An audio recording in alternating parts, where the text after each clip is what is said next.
YouTube. I haven't been live in I don't know how long. You know,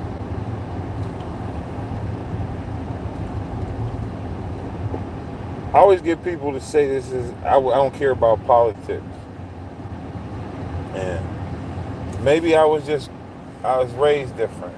You know, I look at the Martin Luther King and Malcolm X. They was in a political referendum, and it's not to slight nobody or say that they can't, they're not capable. I think they just don't care. But in everything you do in life, it's kind of political. It's just like if you in a game, you got ranks. If you playing sports, you got team captains. It's all political.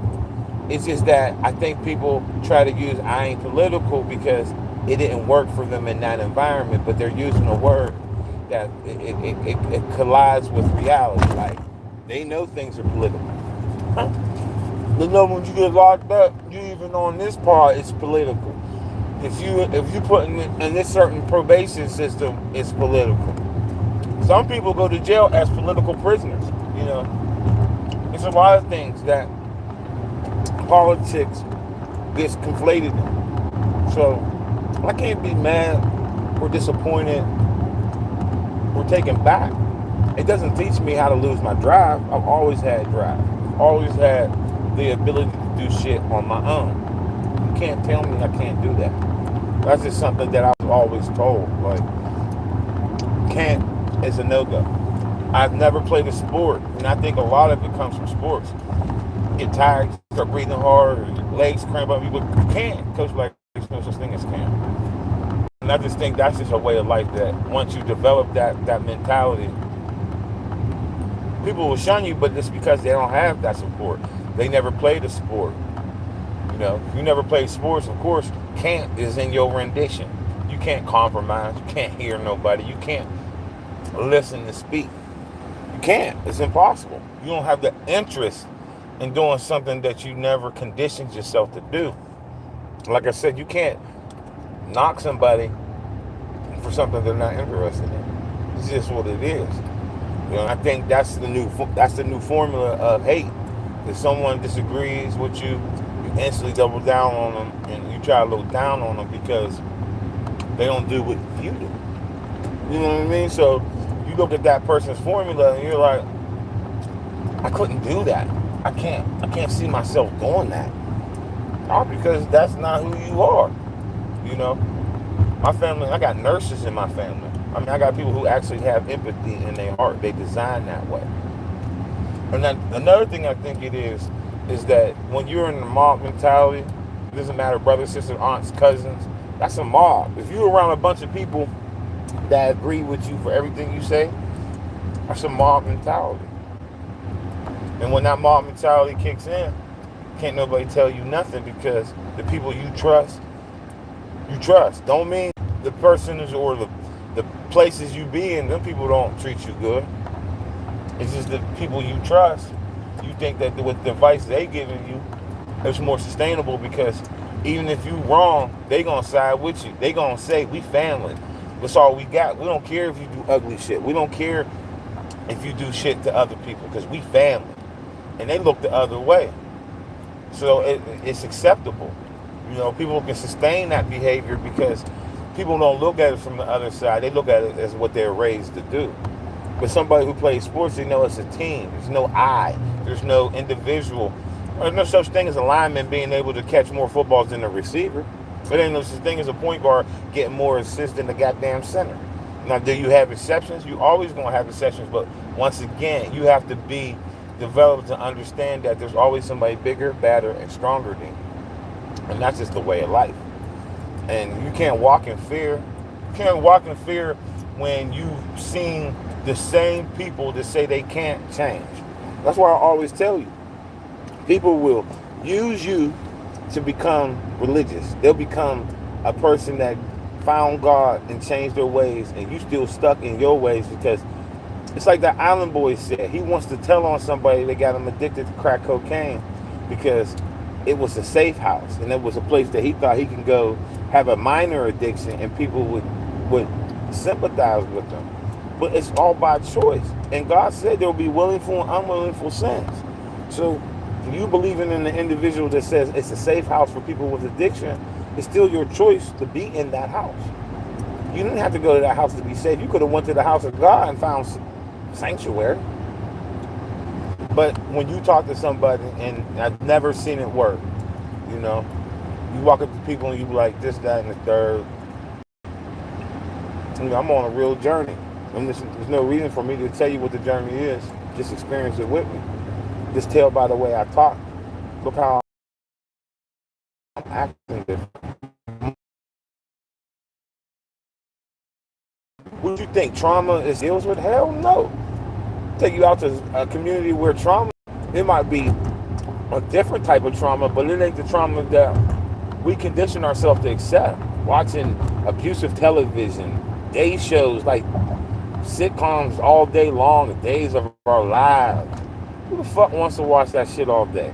But when you come from an environment like that, you realize that that's a choice to watch that negative, toxic shit. Nobody wants to watch that shit.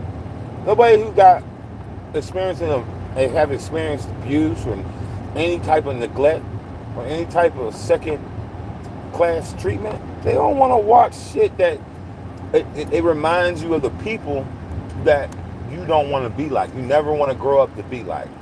You know, it's just okay when you're in a community that accepts it. It's like a mob mentality. But like I said, you can't criticize it. It's just what is normal to them. It's like the Kool-Aid trend. There's no way in hell I'm going to do a Kool-Aid trend when I was raised. Eventually, Kool-Aid's bad for you. That's what I was told as a kid. We're going to stop drinking this shit. But when you're around people that is glorifying getting diabetes or living by any means necessary or getting it how they live, they don't give a fuck about you. They living for today. You got motherfuckers willing to troll and tell you they disabled and da-da-da-da-da, but there's excuses. Like I said, I've been in a lot of environments where people are addicted to Thorazine.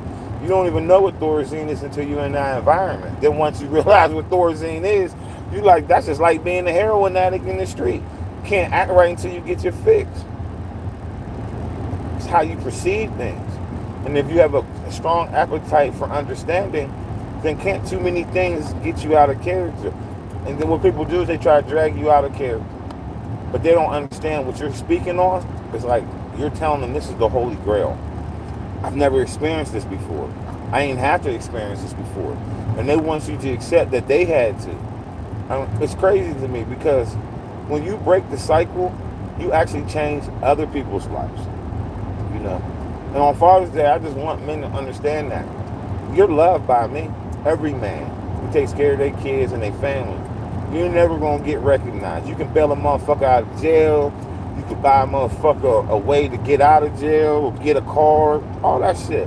It doesn't matter. They ain't conditioned to accept you because they never been told that that's the real way of the world. Survival. People envy you for being perseverance. They envy that you speak of Jesus Christ, not Allah. They envy you when you speak of Allah and not Jesus Christ. But they both, and no matter what tongue it is, you're still speaking to God. That's the bigotry of this world. And I just be speaking on shit from life experience. I've been driving all my life. I've been meeting people and doing shit for people all my life. It means nothing to me now. You get numb to this shit. It's like you gotta do it because that's who God created you. That's your strength. And when you take God's powers out your life, you have no who are you to change who God made you as? Think about that. God made you who you are. So how in the world is you going to modify what God needs you to be? How is you going to change or configure a new you when you was designed to be this way? That's how you gotta accept what God does for you. You gotta accept what God's doing for you. And it could be Allah, it could be Yahweh, it could be whoever. But you gotta accept those attributes and use them. You know, God gonna teach you so many things by letting Him use you. Because once people recognize that you're doing it in the sight of God, and not for your individual gains, start getting blessed. You know, closed mouth don't get fed, but at the same time, if your mouth is always open, you don't know what you're gonna get. So I don't get that argument. Yeah, I met people that didn't have fathers And I guess they mothers taught them, you know, closed mouth don't get fed. Well, they got a lot of shit in their mouth. That's all I'm gonna say.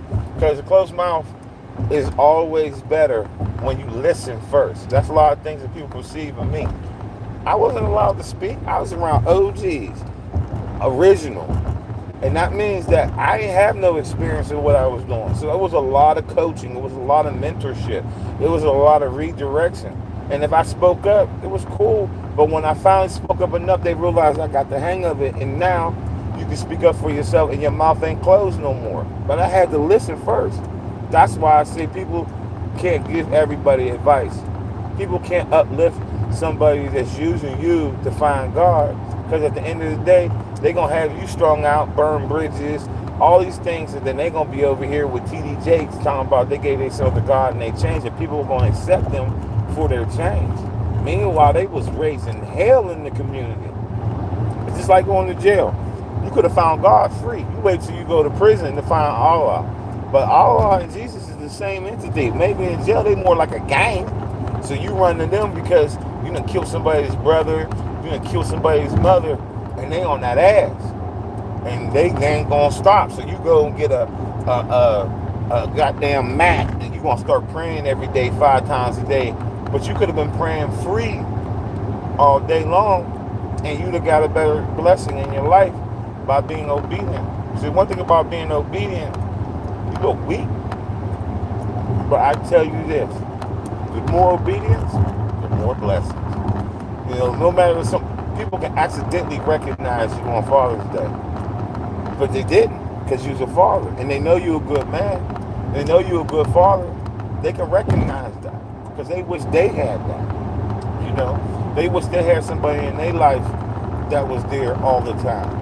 I told my son, look, if a person don't have their father in their life, when you meet them, don't date them. I mean that. You know, if you ain't never had a dad and you want a man in your life, go get counseling first. Because if you think your mother was perfect and she didn't have no flaws, why ain't you still kicking it with her? Why are all these so-called women, they think that a man should be a certain way, but their mama didn't have a man in their life because she was conditioned.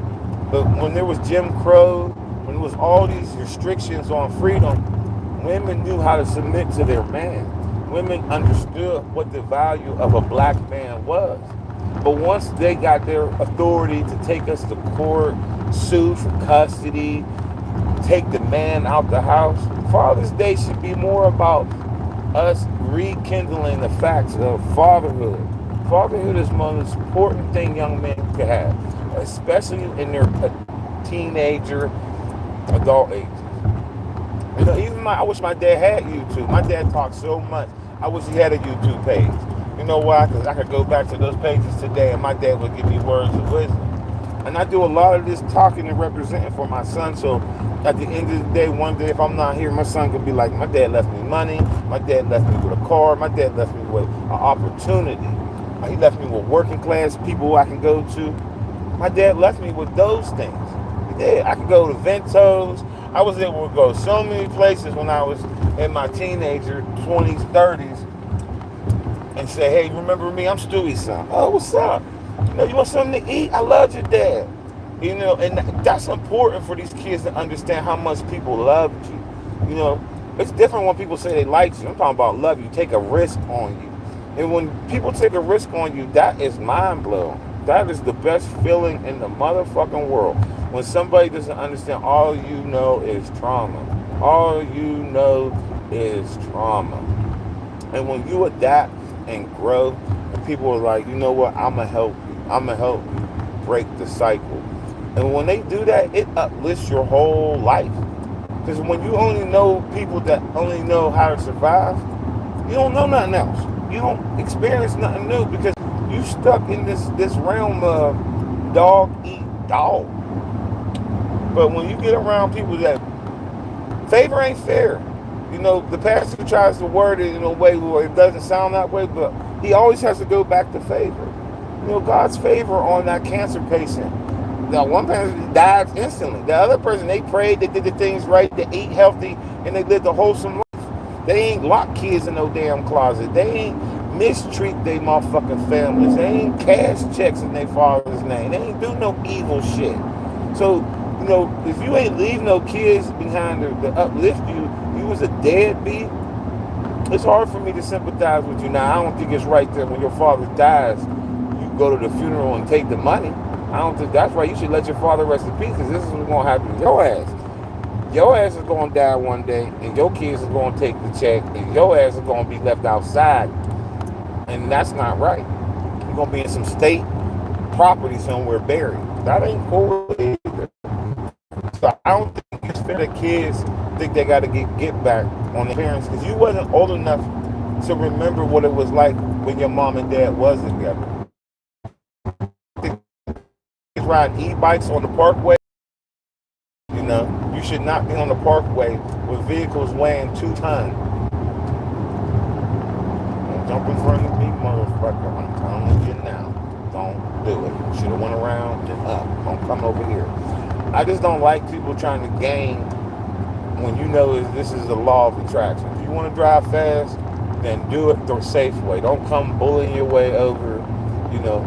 I've been driving too long to notice bad driving behavior.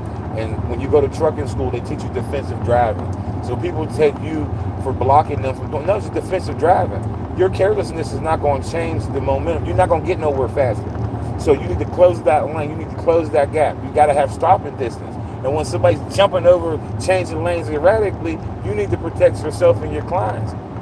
And it ain't always about where you start. It's how you finish. And like I said, a lot of people need to play sports to recognize that. If you never play sports, you'll never recognize where there's a start and an ending at. You'll always think that somebody's going to give you something. Somebody's going to always break down. Oh, man, you got to work for everything you got, even your integrity. You'll lose integrity sometimes, but you can always get your integrity back. Well, that's what Father's Day should be all about. These young men understanding. Yeah, you having a disagreement with a woman, I understand, but did this woman have kids before you got with her? Did this woman already have relationships when you got? So you living out her trauma. No matter how good a person you can be, no matter how pleasant you can tell a person, you can see in their soul that they're going to be a great fit for you because you knew them. You can see it right in their soul. They're always good, but life trauma scares them because they think that you're saying the same things that the last person said. But trauma, it'll distort the good in you because you think this trauma that you used to taking, accepting, admiring, living up to, it's normal because everybody's in the same trauma.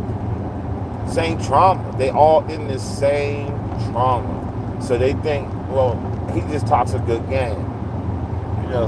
You put 2 good spade players together, they're going to win all the time because they know how to count the cards, they know how to read the books, and they know how to play the game psychologically. You put a person who plays spades together with a person who really ain't really good at spades, you're going to have somebody get nervous, renege, argue all the time. But somebody that knows that the mission is to get how many books each hand, they're not going to blind bid. They're not going to do all that extra shit. It's all a distraction. It's like work. You follow protocol. You don't need to add no blinds. You don't need to add nothing. Because safety is safety. Fuck around and find out.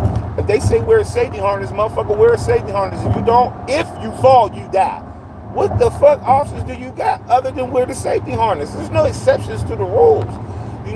That's the problem with society. They think there's an exception. When someone says they're a fascist, or somebody tells you what a fascist is, you actually got to take that into consideration. What's a fascist? What would it be like to be around a fascist or a bigot? Those words mean something. Nowadays, people, they got rid of the dictionary and they try to reword words that mean hate that is good. How? You use that word for 50, 60,000 years, and now all of a sudden it means something totally different. It's a lie. But if that's what they taught, deception. In a lot of communities, even colleges fall susceptible to that traditional bullshit. But then you come out in the real world, and there's no tradition. You got to follow whatever the company's mission statement is. And that's where the false fallacy of this shit comes to truth. Like people be believing that they got a job they're going to have for life. They think they got a desire to never get fired. They need me. They don't need you. It's your last day. I always say that. You know how many good jobs I done had? And I get a heavy-handed treatment versus the other person, then I speak up. And the next thing you know, I'm getting written up for insubordination because it's the way I talk. It's the way you carry yourself. They don't look at all the good shit you did. They don't even care about all the good shit. They don't care. It's all about how you carry yourself at that moment. You know, some jobs will call the police on you because they feel threatened. For what? Can't be a man. But when they was raised in a toxic environment, that one group and this and how they talk is that, they feel threatened when you speak up for yourself. But you got to take accountability. It's not a color issue. It's a people issue. You can live in an all-black neighborhood. You're going to have the same problems in an all-white neighborhood. Yes. The difference is they're going to talk about you in a different way. In the white neighborhood, they're going to talk about you probably because you got crabgrass, or you're not a homeowner, or you don't care about things they care about as a community because they're conditioned to believe that this is their land and this is my home and da da da da da. But as soon as they go to the bank, they got the same APR as everybody else because that's the way the banking system goes. They don't change. The money don't change. So that's where people get it conflated. They think because they're doing good, better than somebody right now. You get to a certain age and you didn't do the things you needed to do, you living in the ghetto. Kids ain't thinking about you. That's not a color thing. I was in Florida. And when I was in Florida, there's parts of Florida where there's just the only job is old folks' homes. And the whole community, they hang out in the back near the dumpster when it's not their shift. That's the whole, everybody lives to work to die for this community center. It's crazy. And so then you see that color is not a common denominator. It's the people that have versus the have-nots. So yeah, some women get lucky and find a truck driver, other women find forestry or, so they can work that job, but their husband making good ass money, it puts them in a better position and then they move forward. But integration is not bad. Where integration failed was conditioning. Now everybody thinks that being a streamer is going to make your dreamer come true. How?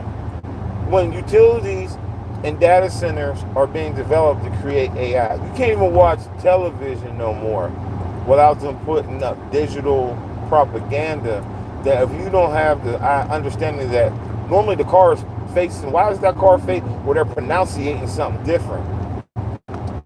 Ignorance is a bliss. Society as a totality is advocating for ignorance because they don't want the educated to do what they did in the 60s. They don't want the college students to revolt like they are at these college events. They're trying to punish kids for the constitutional right. And it's their right to feel the way they feel. They went to school. They know they're the voice of the future, but they shouldn't be silenced. They shouldn't be undermined because eventually these same leaders are going to die off. Like I said, those same people with those same expectations are going to pass away. And the youth, they're going to be the next ones with the voice. I come from a generation where they shut me down instantly because society told them, be quiet, be quiet. Now everybody talk 24 hours a day, 7 days a week, they talking. But they ain't talking about nothing because they understand if they can't control you, you can't make it. They don't want nobody telling the instructions. They want you all to follow the fucking program. I've never been in that program. I never signed up for that program, and I never made it to that class because I always got kicked out. Always got removed before it was my chance because they don't want you in that position. So that's another reason why, I got job opportunities. I could be a heavy machine operator, all that shit. But I've worked long enough to understand the trauma of work. I understand that there is still a boys club at work. I understand all that shit. And I'm not a fan of the boys club, but I didn't work that long there. So I can understand how people feel when they're sacrificing. So I'm going to stay in my position. I'm not taking nothing new. I'm just going to keep doing what I do because I got my time in. And my voice matters. So that's how you gotta accept it. You can go out there and make more. Everybody brag about, oh, such and such is doing this, he's doing that. And with this economy, it sounds good until the economy tells you so. People don't realize that because, like I said, they conditioned to tell people, you should go do this, change everything. For what? Television got you thinking that what they call this shit, subliminal messaging got you thinking that you could just keep switching, keep changing. That's why jobs are asking now, you got tattoos on your face, you got earrings on your face, because they recognize that if you was dumb enough to put shit on your face, that's a condition. That's trauma that you crying out for. And they don't need that in their workplace. They don't need people lashing out at good people because you had a bad experience with a person.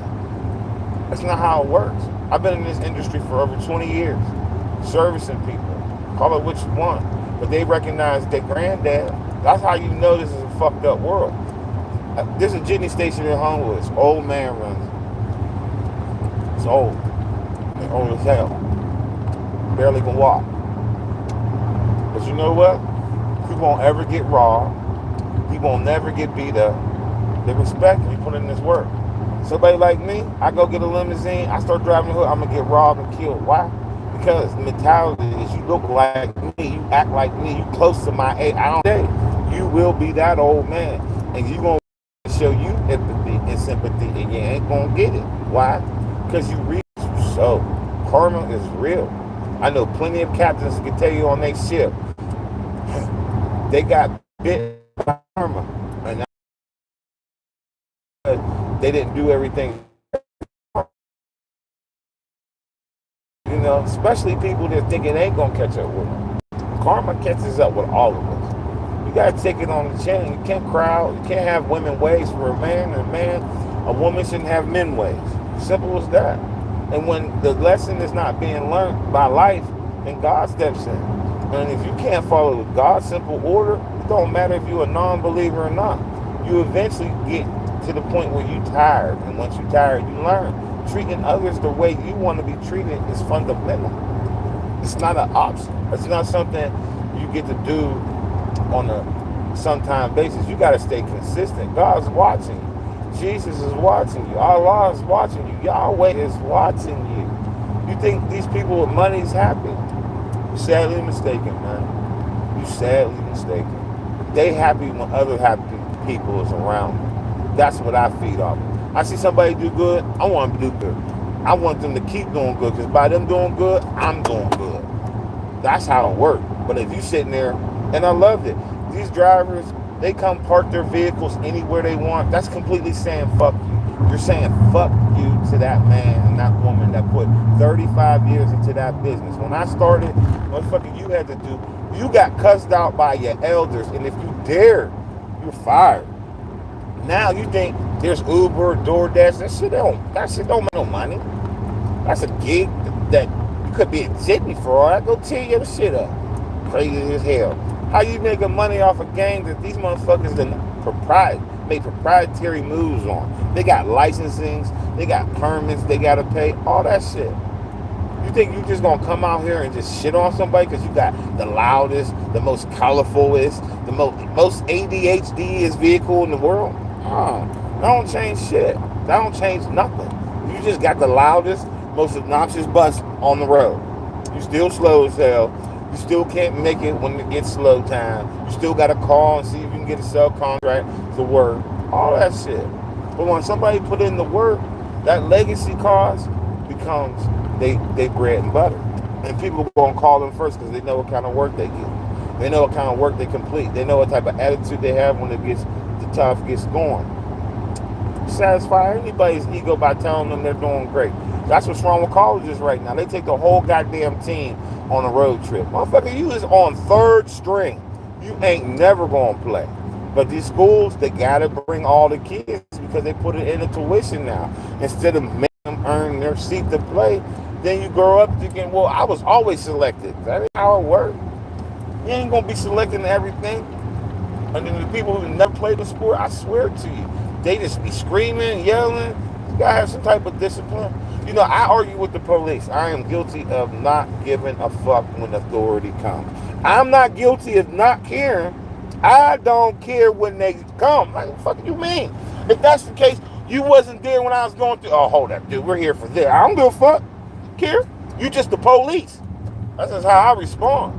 So, do you think I'm pushing my buttons to find out what the police will do to me? No. I see the police. Hi, sir. Appreciate what you do. And they respond accordingly. Thank you. I don't say, you know what, I can't wait to see one of these. No. Because I got to respect that man for what he do. It doesn't matter if it's biased. We don't make the rules here. We live through the rules. That's the problem. And if you read the Bible, it says you're going to live on God's rules and the earth rules. If you can't understand that, go ahead and keep making music and complaining. That shit don't work. You see what motherfuckers got to humble themselves when they get caught. And then as soon as that shit wears off, they back to doing stupid shit. And then they justify their stupid shit by saying, it's about this. It's not about that. You lack the discipline that God tried to give you in the first place. And now God going to let go and let them. And that's not fair. God shouldn't have to cure you and then you spit in his face when you get done with him. That's fucked up. But that's the success now. That's a new success story. Being a habitual backslider. That's the new key to success. Because obedience, I'm telling you, it's a bad motherfucker, man. Obedience beats out all this shit. How did you make it, D? Obedience. You know, like I said, a lot of these women who wasn't raised by men, their obedience for a man is seldom. It's hard to find a woman that will submit to a man automatically if she never had a father. You know, so I commend those families that have been together 44, 50 years and they had their dad. I commend that woman. Y'all need to salute the woman on Father's Day that stayed with that man. And you need to commend that father that stayed with that woman through all those trials and tribulations. That's the truth of the matter. Because society as a whole is missing that normalcy. You know, you got to be normal sometimes. Everything ain't going to go your way. That's what society is not forcing you to look at. It's forcing you to speak out, speak against, look down. Obedience don't do that. Because when you're obedient, God teach you everything you need to know. He teach you how to show empathy. He show you how to have patience. He do all that for you. I'm just saying, that's a living testimony. That's all I can say about it. Live your best life and quit letting these people influence you to think that there's not a God. There's a Jesus every day working in your life, working in your favor. He's changing things without you even knowing. But obedience is the key. It's boring. It definitely is boring. But I guarantee you, it's so boring not to have an understanding, you lose your mind. And you go to bars, you get drunk, you get apprehended, and then you sit in that cell and you say, damn, if only I did this. Obedience. It's a tool. It's not a weapon. Obedience is a tool. It's not a weapon. Stay blessed. I'll be back.